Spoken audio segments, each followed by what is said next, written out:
आमची आई. लेखक साने गुरुजी. भाग 10वा. रात्र 15वी. रघुपती राघव राजाराम. लहानपणी मी देवाची भक्ती फार करीत असे. निरनिराळ्या पोथ्या वाचून भक्तीचे बीज हृदयात पेरले गेले होते व ते हळूहळू वाढत होते. शाळेतील मुले माझ्या घरी जमत व मी त्यांना देवादिकांच्या साधुसंताच्या गोष्टी सांगायचो. मी घरी एक लहानसे खेळातले देऊळ केले होते. लहानसे मखर केले होते. त्याला बेगड वगैरे लावून ते सजविले होते. सुंदर शाळीग्राम या देवळात मी ठेविला होता. तो शाळीग्राम फार तेजस्वी दिसत असे. चंद्रहासप्रमाणे तो शाळीग्राम आपणही आपल्या तोंडात नेहमी ठेवावा असे मला वाटे. रविवार आला म्हणजे माझे मित्र व मी पुष्कळ भजन करीत असू. कधी कधी आम्ही कथा कीर्तनही करत असू. आमच्याजवळ मृदुंग वगैरे वाद्य थोडीच होती. घरातील रिकामा डबा घेऊन आम्ही तोच जोरजोराने वाजवित असू व भजन म्हणत असू. आमच्या भजनाने सारी आळी दुमदुमून जाई. विठोबाला वाहिली फुले भजन करीती लहान मुले. विठोबाला वाहिली माळ भजन करीती लहान बाळ वगैरे कितीतरी भजने आम्ही म्हणत असू आणि नाचतही असू. भक्ती विजयातील निरनिराळ्या प्रसंगीचे धावे आम्ही पाठ केले होते व तेही हात जोडून म्हणत असू. गजेंद्राची ऐकून करुणा सत्वर पावलासी जगज्जीवना. प्रल्हाद रक्षका मनमोहना पावे आता सत्वर. द्रौपदी लज्जा निवारणा पांडव रक्षका मधुसूदना. गोपी जनमानस रंजना पावे आता सत्वर. अनाथनाथा रुक्मिणीवरा भीमा तीरवासी विहारा. जगद्वंद्या जगदुद्धारा पावे आता सत्वर वगैरे गोड धावे अजूनही मला पाठ येत आहेत व ते म्हणताना अजूनही वृत्ती सद्गदित होते. आम्ही त्यावेळेस फार मोठे नव्हतो. मराठी 5वीत मी होतो. वय 11 वर्षांचे होते नव्हते. परंतु भक्तिभावाने आजच्यापेक्षाही त्यावेळेस मी मोठा होतो. त्यावेळेस ना शंका ना संशय, गोड श्रद्धाळू भावमय भक्ती निर्जळ एकादशी मी करावयाचा. परमेश्वराचा जप करायचा. कार्तिक स्नान, माघ स्नान, वैशाख स्नान वगैरे करावयाचा. कथा सारामृत या पोथीत स्नानाचे महत्त्व आहे. स्नान करून शेंडी उजव्या बाजूने पिळली तर अमृत होते असे त्या पोथीत एके ठिकाणी आहे.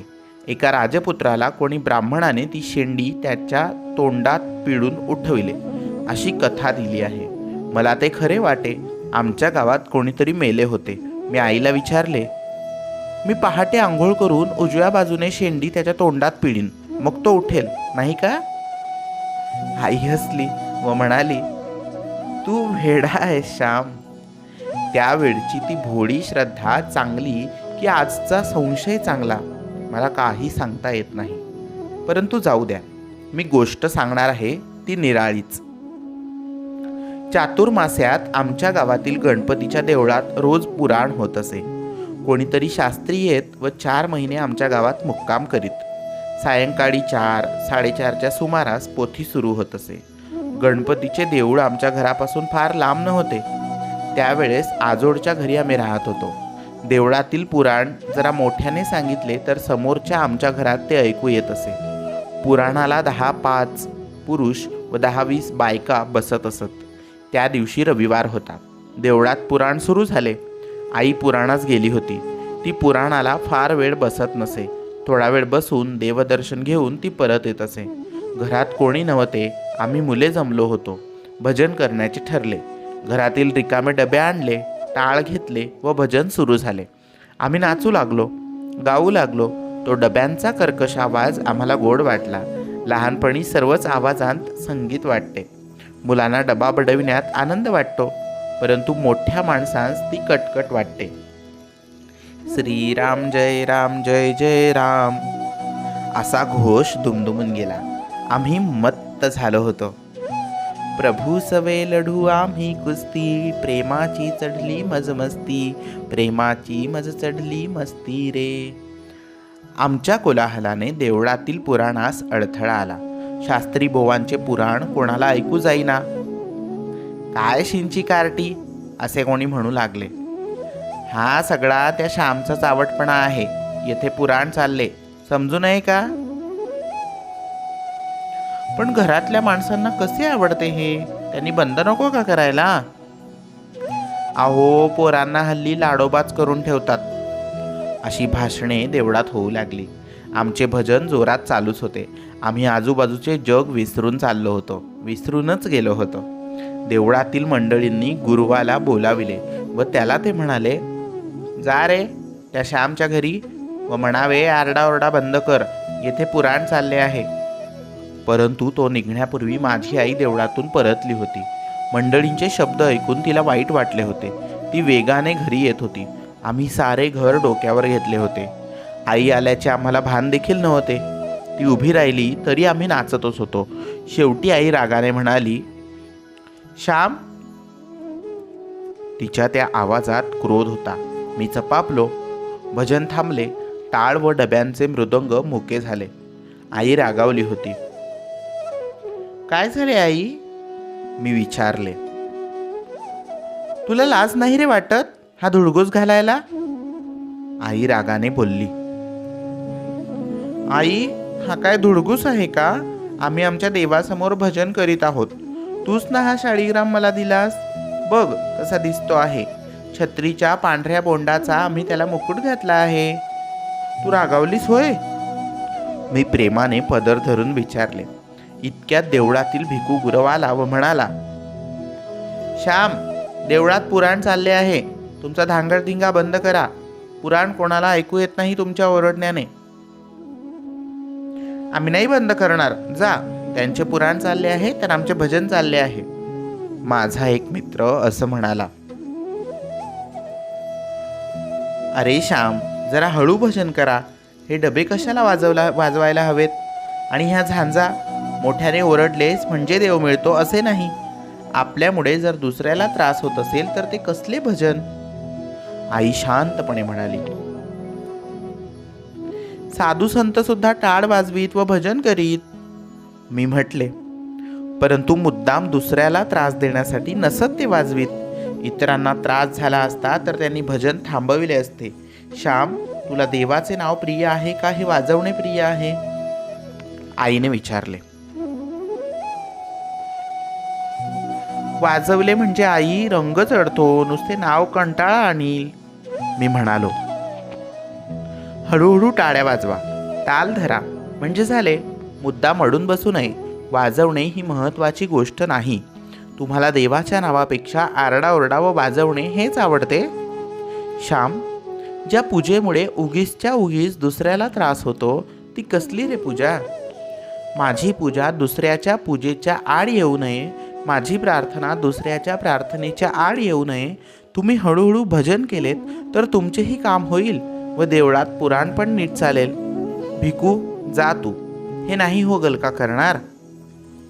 असे म्हणून आई निघून गेली व भिकू पण गेला. आम्हा मुलांत वादविवाद सुरू झाला. मोठे आले दुड्ढाचारी आम्हाला बंद करायला.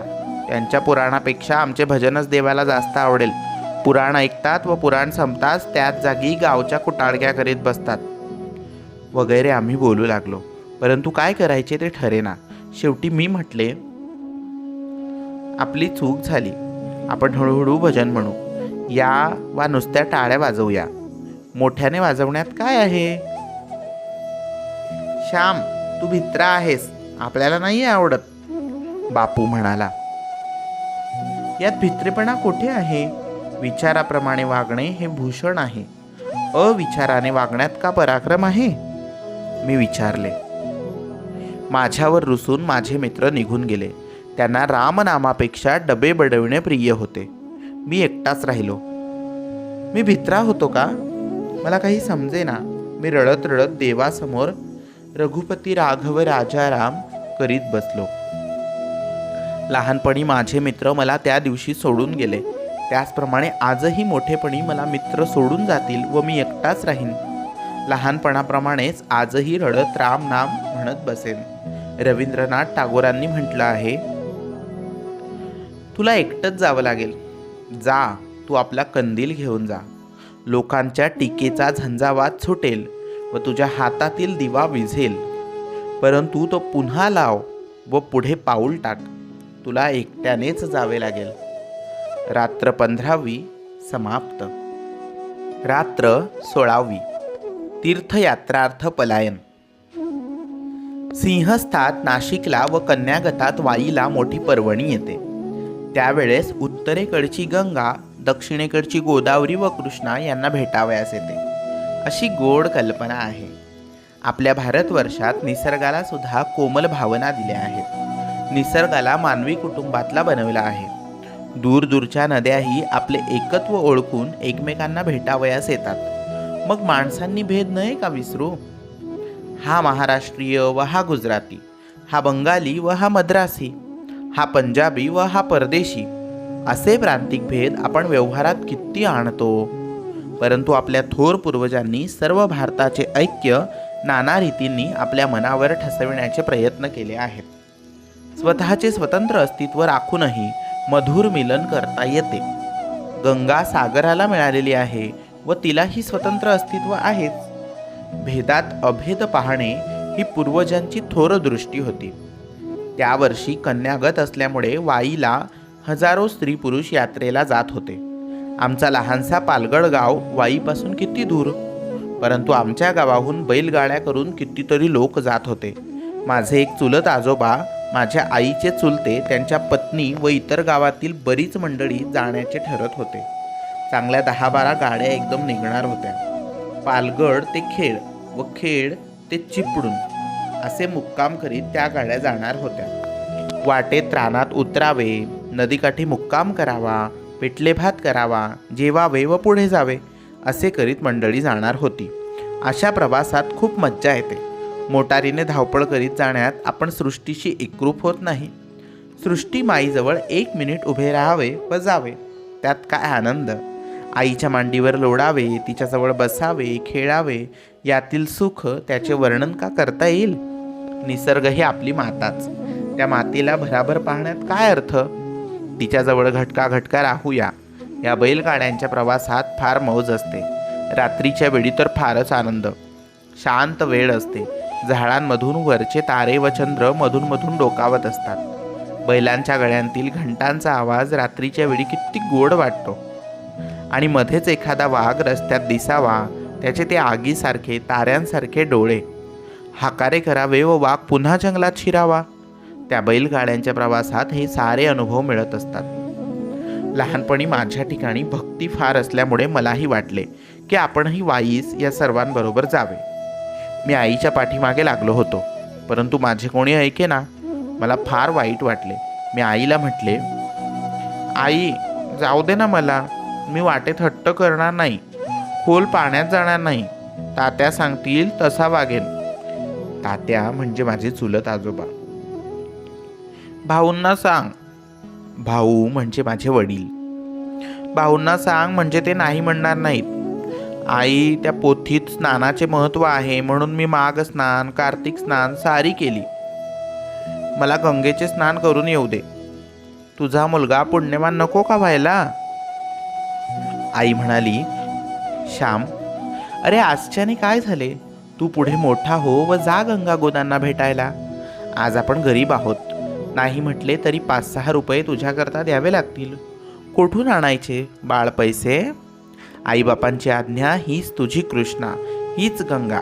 पुंडलिक आईबाबाचे पाय सोडून समोर देव आला तरी उठला नाही. तो त्यांचे पाय चेपीत बसला. खरं ना?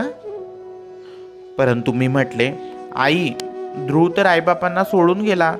पुराणात दोन्ही प्रकार आहेत. आई, पुढचे कोणी पाहिले आहे? चांगले करावयाचे मनात आले की लगेच करावे, त्याला वेळ बघत बसू नये, असे त्या सत्यनारायणाच्या कथेत नाही का? आई, जाऊ का? तात्यांना सांगितले तर ते मला फुकट सुद्धा नेतील. ते का पैसे मागतील? आई म्हणाली, अरे ते पैसे मागणार नाहीत हा त्यांचा मोठेपणा. परंतु असे आपण ओशाळवाणे जावे का? दुसऱ्यावर बोजा घालावा का? दुसऱ्यांच्या जीवावर देवाची पूजा नाही करतायत. दुसऱ्यांनी लावलेल्या व वाढविलेल्या फुलझाडांची फुले तोडून देवाला वाहण्यात काय रे स्वारस्य? स्वतः श्रमावे, स्वतः मिळवावे व देवाला अर्पण करावे. जायचे असेल तर पायी जा. आहे ताकद? मी म्हटले, आई मी दमून जाईन, 6 कोस चालेन, परंतु पुढे आणि गाड्या पुढे निघून जातील, मला भीती वाटेल आणि गाड्यांबरोबरच चालत जाणे म्हणजे त्यांना लाजविणे. ते मग मला गाडीत घेतीलच. त्यांना तर मी पायी येत आहे हे कळता कामा नये, परंतु त्यांची सोबत तर हवी. आणि पुन्हा इतके 40-50 कोस माझ्याने चालवेल तरी कसे? आई म्हणाली, ध्रुवाच्या गप्पात सांग. ध्रुवाला भीती वाटली नाही. जो देवाकडे जावयास निघाला त्याला कोणाची आली आहे भीती? साप, वाघ त्याला मार्ग दाखवतील, खाणार नाहीत. तो दमून जर रस्त्यावर झोपला व त्याच्या तोंडावर उन्हाचा कवड सापडला तर साप त्याच्यावर फणा धरील. त्याला तहान लागली तर पक्षी चोचीतून पाणी आणून त्याच्या तोंडात घालतील. त्याला भूक लागली तर गाय माऊली येऊन त्याच्या तोंडात दुधाची धार सोडील. देवाकडे जो जावयास निघाला त्याला सारे मित्र, सारे सखे, त्याचे सारे गडी, सारे सहाय्य करणारे. आहे का ध्रुवाची श्रद्धा, त्याचा तो भाव? वेडा, हे काय रडावयास काय झाले? अरे आपण लहान माणसे, अजून तू लहान आहेस आणि आपण गरीब आहोत. वेडा, हट्ट घेऊ नकोस. मला खूप वाईट वाटले. उजाडत्या पहाटे यात्रेची सारी मंडळी निघणार होती. त्या गाड्यांच्या पाठोपाठ त्यांना न दिसू अशा रीतीने आपण जावे असे मनात येत होते. आपण दमू, थकू, आपणास भूक लागेल, खायला काय? नाना शंका मनात येत होत्या. पाणी प्यावे व झाडाचा पाला ओरबाडून खावा. बकरी पानांवर जगते, आपण जगू. चिंचेची, करवंदीची कोवळी पाने खाऊ असे मनात योजत होतो. रात्री विचार करता करता केव्हा झोप लागली ते कळलेही नाही. मी उठलो तेव्हा साऱ्या गाड्या निघून गेल्या होत्या. त्या दिवशी शनिवार होता, शाळा होतीच. मी पटकन परसाकडे तोंड धुणे आटोपले. झटपट आंघोळ केली, संध्या केली, नमस्कार घातले, तुळशीला पाणी घातले. पाटी दप्तर घेऊन मी शाळेत जावयास निघालो. आई म्हणाली, अरे इतकी घाई का? मी पानगी करते, ती खा व मग जा शाळेत. बन्या, बापू कोठे अजून गेले आहेत? बस जरा. मी रागाने म्हटले, मला नको जा पानगीन बी. खायला देतेस पण वाईला मात्र जाऊ देत नाहीस. मला वाईची भूक लागली आहे, खायची नाही. मी आपला शाळेत जाऊन बसतो. आई जरा रागाने म्हणाली, पुन्हा माग तर खरे खायला, बघ देईन का? सारे तुझ्या मनाप्रमाणे झाले पाहिजे. मोठा राजास की नाही तू? राजाच्या तरी पोटी यायचे होते. भिकाराच्या घरात जन्मून राजाची ऐटरे कशी चालणार? चांगली पानगी देते ती नको म्हणतो. दुपारी पण नको जेऊस, खायची भूक नाही म्हणे. किती दिवस राहतोस उपाशी ते तरी बघते. श्याम मागे फिर, आईचे ऐकावे हो सांगितलेले. परंतु मी न ऐकता झपाझप जात होतो. अजून शाळेत मुले यायला लागली नव्हती. वाटेतल्या गणपतीच्या देवळात शिरून मी देवाला नमस्कार केला व देवा माझा निश्चय तू टिकव, तू माझा सहाय्यकारी हो अशी प्रार्थना केली. मी शाळेत गेलो तेव्हा एकसुद्धा मुलगा शाळेत आला नव्हता. शाळा अद्याप उघडलीही नव्हती. माझे दप्तर मी शाळेच्या बाहेरच्या पडवीत ठेवले व मी शाळेतून बाहेर पडलो. मुलांनी मला पाहू नये म्हणून मी झपाट्याने जात होतो. मी गावाबाहेर आलो. गावची नदी ओलांडली व पुढे चाललो. तिठ्ठ्यावर आलो. जिथे 3 रस्ते फुटतात त्या जागेला तिठ्ठा म्हणतात. एका बाजूला दापोलीचा रस्ता होता, एका बाजूला खेडचा होता. मी खेडचा रस्ता धरला व चालू लागलो. पहाटे निघालेल्या गाड्या कितीतरी लांब गेल्या होत्या. त्या गाड्या 10-11 वर्षांचा मुलगा कशा गाठणार? मला माझे भानच नव्हते. परंतु ऊन लागू लागले. मी दमून गेलो. मला रडू येऊ लागले. घरी परत जाण्याची लाज वाटू लागली. परंतु घरी नाही जावयाचे तर कोठे जावयाचे? रानात कोठे राहणार आणि किती वेळ राहणार? मी माघारी वळलो. माझ्या गावाकडे पावले वडवली. डोळ्यांतून पाणी गळत होते व सूर्याच्या प्रखर किरणांनी ते वाळून जात होते. जणू सूर्याचे किरण माझे अश्रू पुशीत होते. भर दुपार होण्याची वेळ. सूर्य डोक्यावर आला. मी घामाघूम झालो. सकाळपासून पोटात काही नव्हतं. मी पालगड गावाजवळ आलो. परंतु गावात शिरण्याची लाज वाटू लागली. स्वाभिमान म्हणे, गावात नको जाऊ, परत घरी जाऊ नकोस. पोट म्हणे, घरी जा. घरी न जाण्यात कसला स्वाभिमान? आईबापांशी का स्वाभिमान दाखवायचा? प्रेम करणाऱ्यासमोर स्वाभिमान दाखविणे म्हणजे प्रेमाचाच अपमान आहे. प्रेम करणाऱ्यासमोर स्वाभिमान दाखवणे म्हणजे प्रेमाचाच अपमान आहे. गावात शिरण्याचे धैर्य मला झाले नाही. गावाबाहेर नदीकाठी झोळाईचे देऊळ होते. ही आमची ग्रामदेवता. बाळंतिणी बाळंतपणातून उठल्या की मूल घेऊन झोळाईला जात. तिची खणा नारळांनी ओटी भरतात. माहेरवासिनी सासरून आल्या तर झोळाईला जातात. मी त्या झोळाईच्या देवळात शिरलो. त्या देवीच्या पाठीमागे खूप अंधार आहे. अंधारात लपून बसलो. परंतु किती वेळ बसणार? पोटात कावडे ओरडत होते. शेवटी लाज लज्जा सोडली, स्वाभिमान दूर केला व देवळातून हळूच बाहेर पडलो. गावच्या रस्त्याला लागलो. गावातील घरे दिसू लागली. खाली मान घालून चाललो होतो. पाय चटचट भाजत होते. आत हृदय जळत होते. वरून डोळे गळत होते. असा मी चाललो. डोळे भरून येऊन पुढे काही दिसत नव्हते. इतक्यात माझे मनगट कोणीतरी धरले. अरे आहेस तरी तू कोठे? तुला शोधायचे तरी किती? गळ्याला फास लावायचाच एखाद्या वेळी. असे शब्द माझ्या कानी पडले. ते माझे चुलते होते. गावात नाना ठिकाणी माझा शोध चालला होता. चुलते, वडील, घरची, शेजारची सारी माणसे मला धुंडीत होती. शाळेतील मुलांनी पाटी दप्तर घरी आणून दिले. तेव्हा कळले की मी हरवलो. आदल्या दिवशी हेडमास्तरांनी माझी मोडी पुसती वाईट आली होती म्हणून मला मारले होते. मी निघून गेलो. त्यामुळे पुन्हा आज मार बसेल कदाचित म्हणून गेलो असेल असे हेडमास्तरांस वाटले. ते हेडमास्तर फार मारकुटे होते. निगडीच्या काठ्यांचा भाराच्या भारा ते शाळेत आणून ठेवीत व मुलांना गुरासारखे झोडपीत. छत्रीच्या लोखंडी काडीने सुद्धा मुलांच्या उपड्या हातावर बोटांच्या पेऱ्यांवर ते मारीत. ते गांजा ओढीत असत व तर्र होऊन येत असत. त्यांची बदली व्हावी म्हणून देवाला आम्ही नवस करीत होतो. मी पळून गेलो म्हणून त्यांना वाईट वाटले. आपल्या मारण्यामुळे हा परिणाम झाला असे त्यांनी मनात घेतले. ते जरा घाबरले. या श्यामने विहिरीत जीवबीव तर नाही ना दिला अशी त्यांना धास्ती वाटली. शाळा सुटल्यावर वडील जेव्हा चौकशी करू लागले तेव्हा वर्गातील मुलांनी आदल्या दिवशीच्या पुस्तीबद्दलच्या माराची हकीकत सांगितली. वडिलांना वाटले की माराला भिवून श्याम पळाला. वडील पहाटे उठवून मला घरी खरडे घासायला व कित्ता गिरवायला लावित असत. अक्षर सुधारण्याचे प्रयत्न मी करीत होतो.